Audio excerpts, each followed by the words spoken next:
Ladies and gentlemen, welcome back to StarCraft Inc. I'm SSN Incarnum, and today I am bringing you the DreamHack tournament from Sweden in Stockholm, and the first match is between OgsMC and Mouz Marrow, and today casting this game with me is none other than SmashCab himself. SmashCab, how are you? Not too bad, man. Are you pretty excited? Oh, I'm pretty high right now, so I might not be able to words, but you know, we'll go with it. You don't have to words, you just have to StarCraft. But yeah, no, this is the first DreamHack.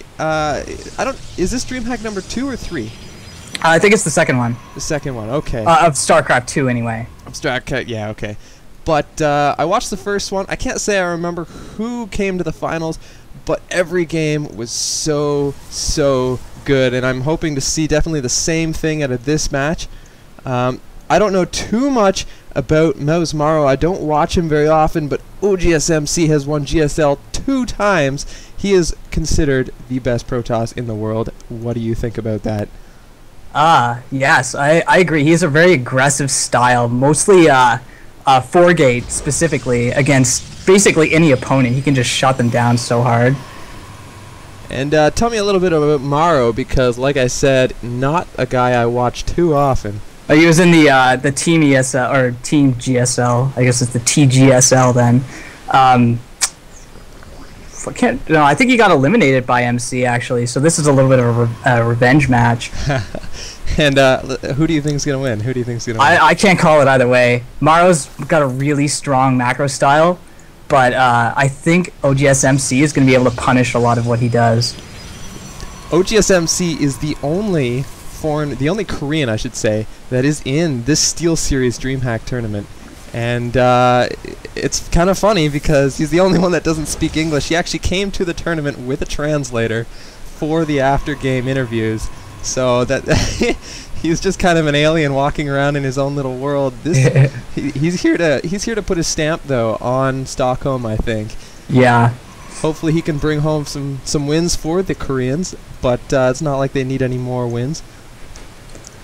Yeah, actually Marrow would be considered the foreign scene. Like that's just how they refer to non-Korean players, is generally the foreign players. Now OgsMC, so we have OgsMC in this tournament.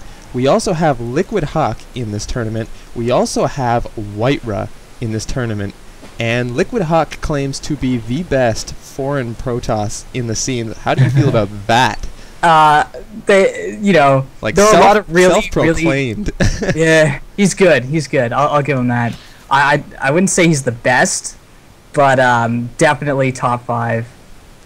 So we are seeing from OgsMC your standard, Cybercore blocking off the ramp with a single Zealot, and nothing else too fancy other than that. However, Mouz Marrow is going for an expand. Did you see what supply he dropped that at? Probably about 21, 22. Fair enough. And he did go for the early speed, taking his harvesters off the gas once he had enough for that speed. And look at how perfect he did that. He has a 0 gas, so yeah. He stopped that right at 100. Just so clean, so perfect. And they're right back on. Perfect timing. He's gonna have enough to tech right after his expansion finishes up. He'll saturate, maybe get a lair, or throw down Baneling Nest. And not too much aggression from either player. OGS didn't push out with any kind of early gateway. It looks like he's going for a 3-gate expand. Oh yeah, Sentry is a pretty clear indicator. Yeah, very safe opening against Zerg. But that being said, this map is a scary one to do it on because that huge wide choke and also a second entrance from the northeast. He's really going to have to use his own buildings to create his own chokes. Yeah, I think you're definitely right on that one. I think the fact that it's cross map positions, like even speedlings are going to take a little bit to get there, and it's not like any big roach push is going to come or anything like that, because that'll be slow as I guess you're PG-13 here, so it's slow as bananas. Oh, feel free to let loose. Your tongue is your best friend. Oh. I can always bleep you later. You should use like drum fills. Every time I swear, it's just like a crash hit, or so if I swear in like rhythmic sequence, we can make a nice little beat. There you go. There you go. We are linear seeing grooves. 2 spines from Mouz Marrow, preparing for some early pressure. Probably expecting maybe a 6 gate push. He's also dropped there's a Stargate in MC's base, actually, if you take a look at that.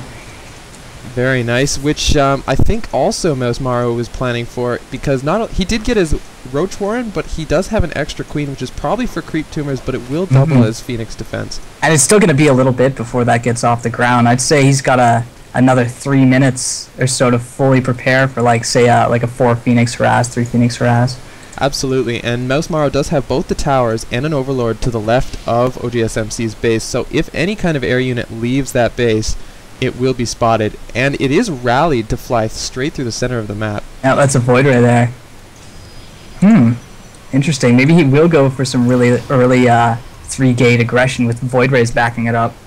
He's getting a cannon at his expo, probably to warrant some spotting for burrow roaches. And lings too. It'll stop a decent number of them. Just getting those run by. He'll probably start placing buildings in front of his expansion too. We're starting to see OGSMC push towards Mouz Marrow. However, he's just pulling back. I think he was just trying to take the tower there. He completely avoided that Overlord too. I don't think it spotted him when he went by. I wouldn't be surprised if Marrow's in the dark here. He has quite the creep spread though already. He will have a little bit of time to get his queens into position, but OGSMC wisely avoiding the creep. Oh, but he's going to come back. That was strange. So Mouz Marrow's going to see this. 2 queens in position to take it already. And I'm really not sure how OGSMC is going to make this work. Yeah, I think this is just like a harass. He's going to go bully, Overlords off the map now. I guess they're really not spread out as far as his, like, beyond his creep, which is really smart actually, because his queens can cover his Overlords really easily. Already he's starting to harass that hatchery, and the queens cannot engage it because the Phoenix will pick them up. Yeah, it's true. He's denying this third really well here. It's a very, very nice combination. And a lot of players will, now there's 3 Phoenix in that mix, and a lot of players will opt to get the 4 Phoenix first and then maybe transition to Void Rays. So it was interesting, definitely, to see. And now look at this, he's being punished for engaging that. He's got 5 Phoenix. Yeah, he should have just let that go. Yeah, there's 4 Phoenix and a Void Ray. So I think it's really smart of MC to do the Void Ray first and then back up with Phoenix, because Void Rays are slow. It's like that Zealot Stalker combination at the start of the game. You want to send your Zealot first, so that by the time your Stalker gets there, your Zealot's already there, because it's slow as shit. And here comes Spore Crawler. That's not going to do anything. That's not going to work either. And he's going to lose that before that ever burrows. And not only that, OGSMC sees the entire Roach army from Mouz Marrow.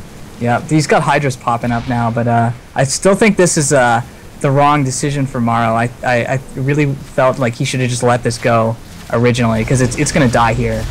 And then, say he had his queen and that Spore Crawler back in his base, he would have been able to deflect that, retake his expansion, or maybe take another one on the other side of the map while this is happening.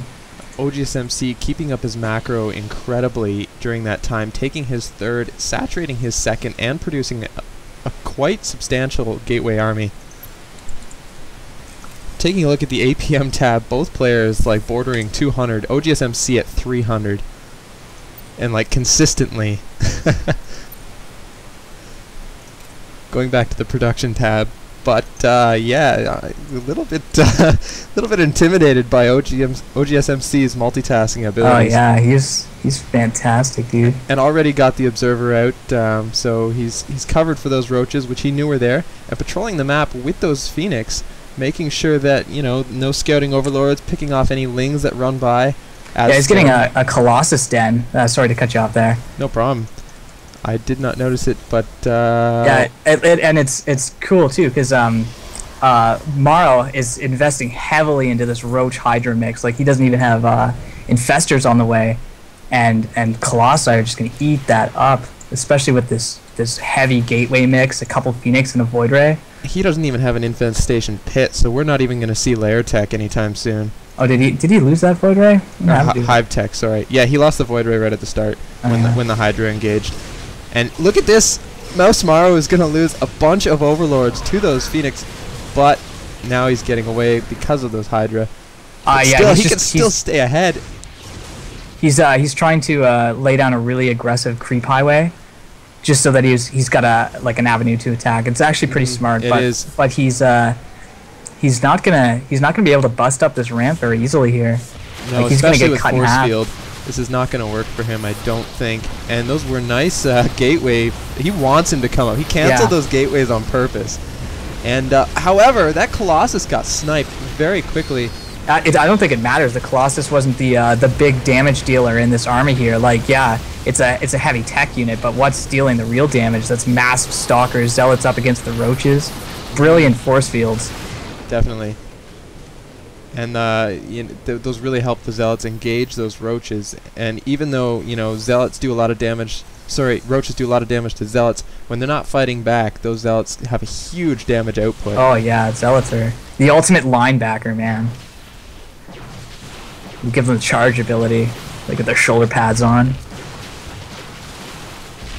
I'm just slowly forcing him back across that creep highway. And what I did notice is, even though that creep highway was created by overlords, very quickly Mouz Marrow threw creep tumors down onto it to make it permanent.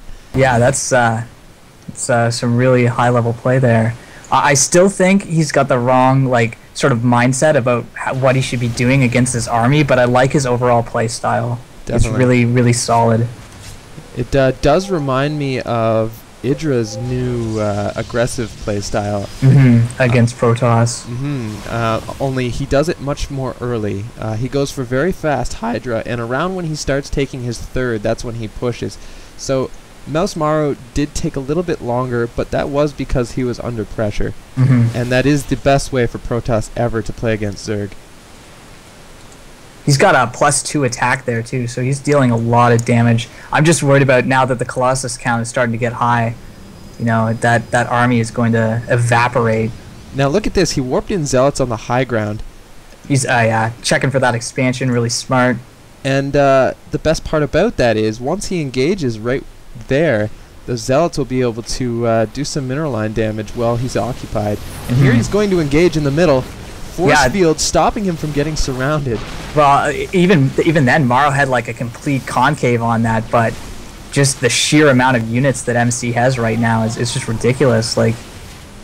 I'm pretty sure he's just gonna get rolled here. He's getting surrounded, and like you said, there's weapons too on those Zerg units, but there are so many Protoss units, and they hard counter the bio ball. I know that's a Terran term, but this is very much a bio ball. And Mouz Marrow, GG's. Yeah, it's a good game. I quite enjoyed the way Marrow was aggressive across the map, and MC was just punishing him though for his unit composition and just the timings of his expansion and all that jazz.